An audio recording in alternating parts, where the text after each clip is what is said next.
Hi guys, welcome back to my channel. This is Charlotte Mkuli, aka Melo's mom. So it's a brand new day today. It is a Monday. I woke up this morning and I was like, I really want to vlog. But another thing is saying, what are you gonna vlog? I mean, what do you do the whole day besides chasing around Umelo and screaming your lungs out the entire day? So what are you going to show the people? And I'm like, exactly that. I'm going to show them that. So I have nothing really that interesting to show you. I'm not going anywhere. So I'm just going to be around the house. You watch that. Well, if you like it, you like it. If you don't, I mean, I will cook again. So anyway, so there was no electricity in the morning until around about 15 minutes ago. So I'm like, okay, let me just do it still, you know? So what I want to start with, let me get comfortable. I must stop that. So annoying. So annoying. But then, guys, a lot has been happening. So I thought let's start with a chit chat, né? A lot has been happening, like my mind is suffocating. I think about these things, they happen, like I can't take it anymore. It's a lot. It is a lot. Since March 2020, since the lockdown, I mean, kunini. Okay, so let me start from March until now, which is July. I hope this really takes like 5 minutes. I don't want to be too long on the chit chat. But anyway, so okay, March. I just want to tell you guys how I feel and how it's been, how I see things, and what's been happening in my life, basically, right? So, since from March, when the lockdown started, which was level 5, everything was shut down. Absolutely everything. The only thing we could do was go out, get groceries, come back, and stay in your homes. Like nothing was operational except for like essentials, hospitals, police, you know. Yeah, the essential workers were still going to work, but everybody was like shut down, which was fine. I was okay. I was home. My partner, my child, our nanny had to go as well. So it is quite challenging because now having to cook, clean, look after Melo, yourself, you know, I think mentally and physically it is just a lot. It is just a lot. Anyway, fast forward, after a month, our nanny came back, which was much, much, much better. I mean, guys, you're taking care of that little one is a lot. Like, I feel like I have 10 kids in the house. So, yeah, I really need my nanny at all times. So anyway, the good thing about level 5 is that we learned a lot regarding me, food, cooking, studying ingredients from the scratch, hamagwinya, abu KFC, like food that I'd normally just get in my car and go buy. So now I was making it from scratch, which it is a skill that I didn't have, now I have now. That's a good thing. Yeah, so the level 5, it went on and went on. Level 4, level 3. So the main reason why we were in lockdown, it is because of COVID-19, right? This pandemic, this virus that's killing people. When I was on level 5, to be honest with you guys, I thought it's a myth. I was like, they're trying to do something, these people. I don't know what it is, but I mean, I haven't heard or seen or saw on social media anybody who is infected or affected by this pandemic. That is level 5. Still the same mindset, level 4, right? Ha! What's level 3? Ha, then things got real. things got real, guys. Yo, COVID will kill you. COVID will kill you, literally. So, level 3 things are being eased out. The restaurants are opened. What else is open? People are going to work. Most people.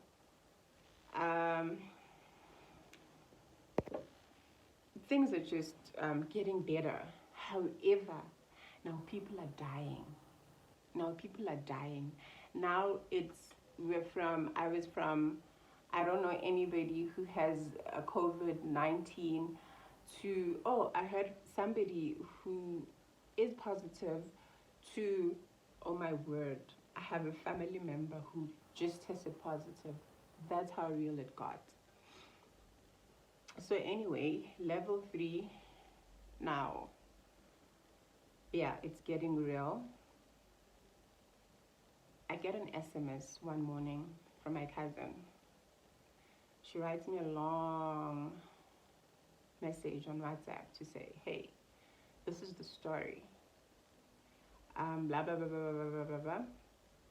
My son just tested positive COVID-19.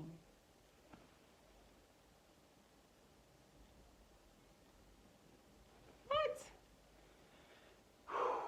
So anyway, yeah, things got real. So basically, I really don't want to talk about that now. Basically, the whole family was tested, like 80% of the family, my family members, tested positive of COVID-19. Yeah, that happened. Okay, COVID, pandemic, all that, we sorted that part. Then this was in May. In May, I'm chilling at home, minding my own business. Actually, I was studying. I was actually doing research for my assignment. I get a phone call from my brother, my older brother. Have you heard? I hate those words. Have you heard? It is never a good thing. Never a good thing. So have you heard? I'm like, no. Ooh, do. I'm not gonna say her name. May her soul rest in peace. My cousin passed away. They just called my brother, so he's letting me know. Excuse me, what just happened? My cousin passed away. This was, I think, still level 4, if I'm not mistaken, or 3, I can't quite remember. In May, I don't know what level we're in. So my cousin passes away. We had to bury her during this lockdown, which the regulations are crazy, super crazy. 50 people can attend the funeral. Sanitizer by the door. It's a lot. It is a lot.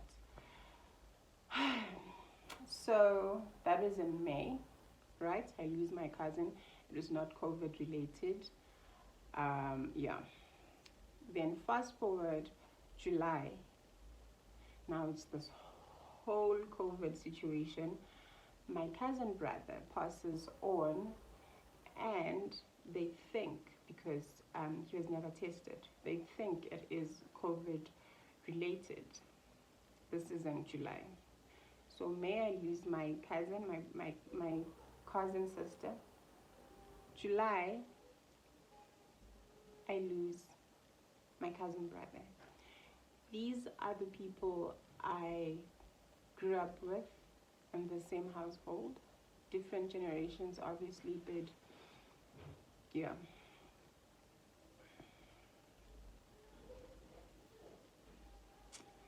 Like it's a movie. It really feels like it's a movie.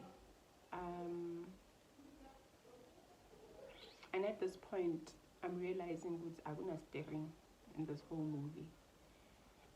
Absolutely anybody, any day, can get this virus and die. That's just what it is.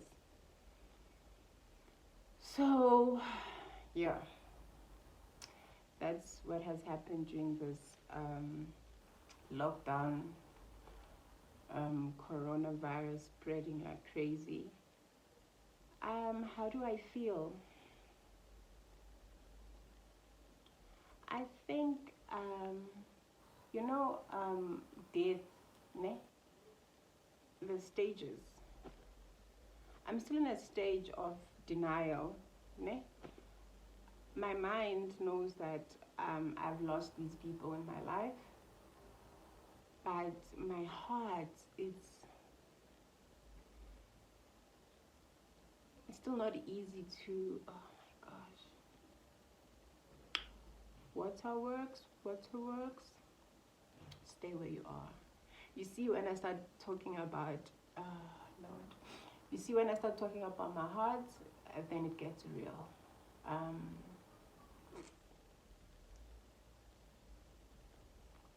So, it's just so sad. It's just so sad because you basically can't even bury your loved one in peace, you know. Say your last words, go and see them, like my brother. We couldn't even view his body. I couldn't view his body.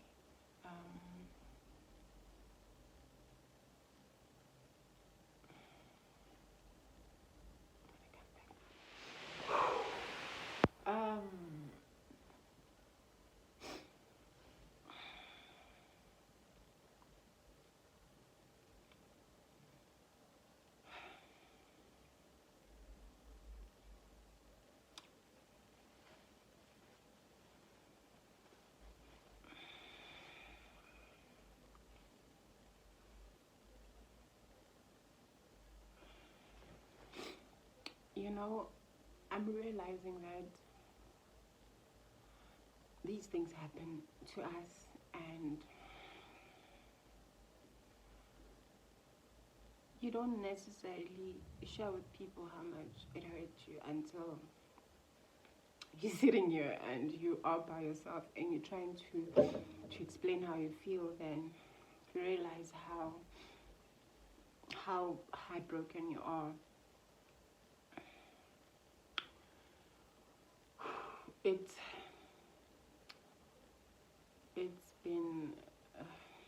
been so hard. It's been so hard. So I'm not gonna talk about my brother because it's not gonna end. So moving right along. So you know, another part that is just so messed up. So this morning, I was just thinking about everything that's happening, and I was like, this COVID has come to kill, to steal, and destroy, just like the devil. That's all it came to do. It's been killing people. It's been destroying people's lives, people's livelihood. People are losing their jobs. People can't even make money. People who are self-employed, they can't make money.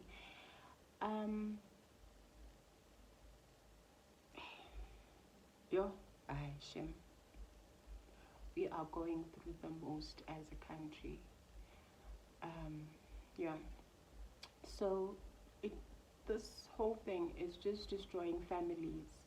I know. So let me tell you what happened during the process of burying my brother, right? So I'm going to tell you the normal process that happens when how we bury people as black people, right? Or rather, let me say my family, because families differ, right? So my family, what happens when somebody passes on versus now during the COVID period, what happens, which is very weird. That is why I'm saying, Guti, this COVID has came to even destroy families. So not only it's taking our loved ones away from us, it's also destroying our families and people that are still alive, basically. So, so what happens when somebody passes away in my family? We get a phone call, typically. Get a phone call, Mang has passed on, right? Then, I'm from Soweto. Most of my family members are from Soweto. So, whatever happens, it's always mostly in Soweto, right?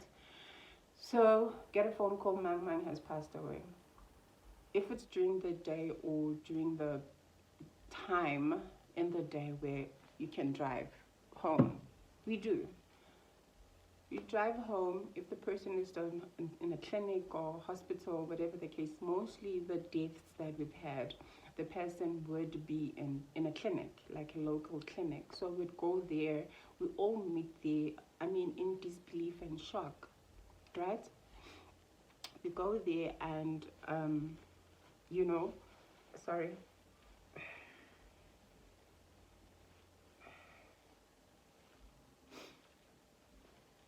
We'd go there and just go see what's happening, what happened. Normally that's what we'd do. Then we'd leave, we'd go back to our houses. And then during the course of the few days after the person has died, we'd go where the person lived, where there's going to be a funeral eventually. So we'd go there every single day, just, help out, see if they need anything in that household where there's a funeral, which is part of our family. If they need tea, if they need juice, if we need to bake cakes, cook. That's the whole process during the week when somebody dies, normally.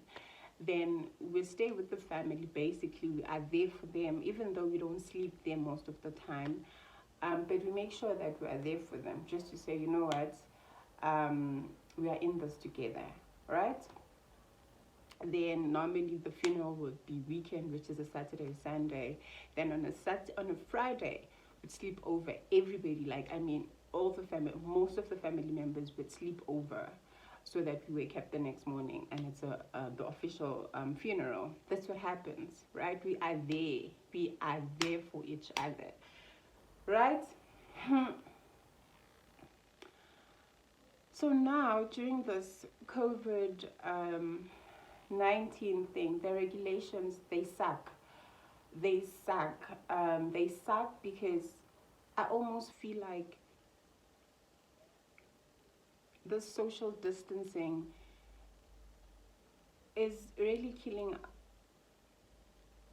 our families, because the best way we know how to support each other, it's what I've just explained to you guys. Being there through everything, right? Hugging, kissing, crying, and just being that close, right? So now with this whole regulations, funeral regulations, we should still maintain social distancing. What else? The funeral, on the official funeral, there should be the limit of 50 people. This includes, you guys, everybody, the family members. Black people. We have tons and tons and a lot of people as family members that come and attend the funeral. So you've got family. They also include the funeral parlor. So the driver, the person who's going to be driving, the person who's passed on, the car that's going to be carrying the family,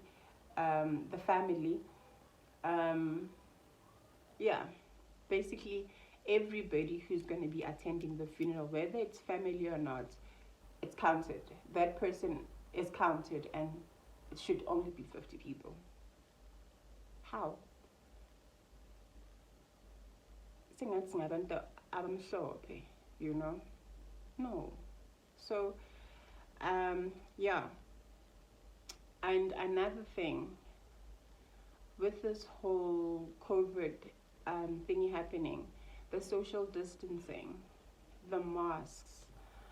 I mean, ushonelwe, then we can't necessarily hug and embrace each other the way we are used to.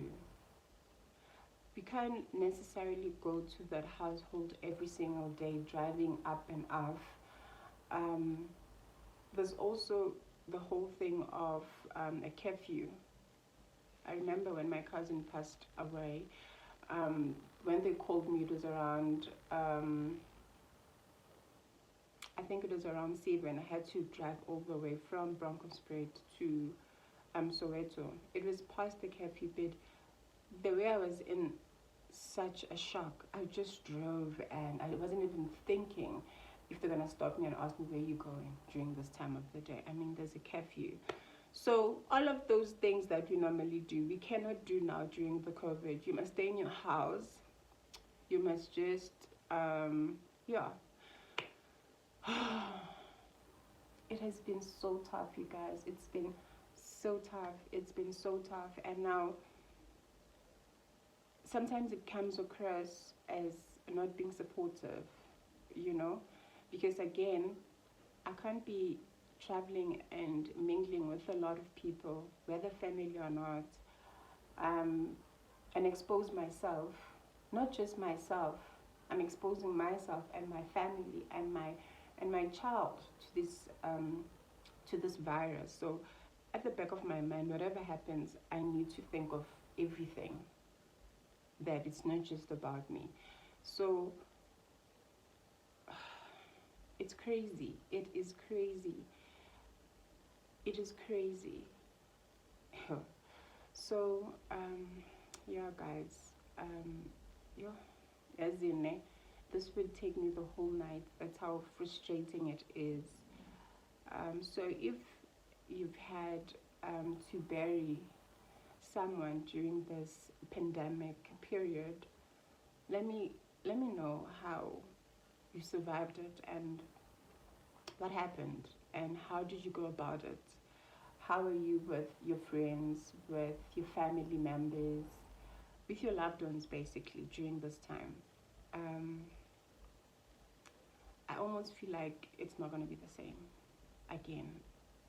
Obviously, it's not going to be the same again because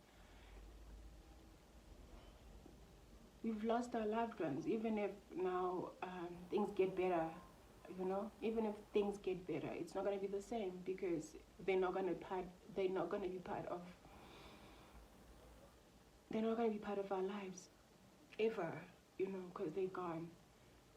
I'm just imagining, when I say that, I'm just imagining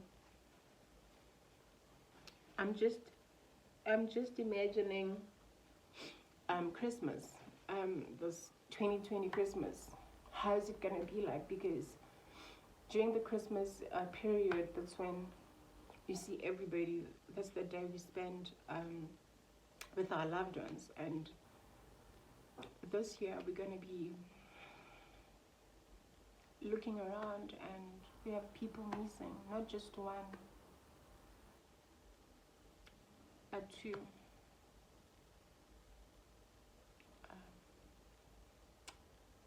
Yeah, so we've lost 2 this year.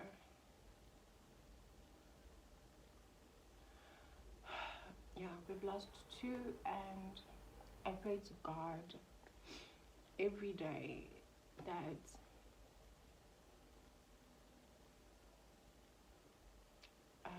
it's only these 2. We're not counting anymore because it's so damn painful. Wow. So when I started this, I didn't think it was gonna go this deep. So yeah, guys, all I can say is that we live on, we move. As broken as we are, we still have to live. So I pray that you don't get to experience what you've experienced.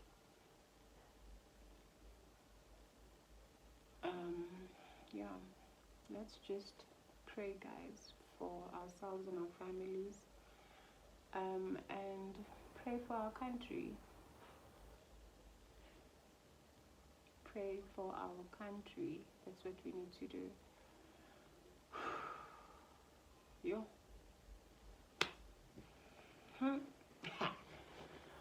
Hey, okay, guys. Anyway, I'm done with this topic. Yeah, I'm glad I was able to talk about it.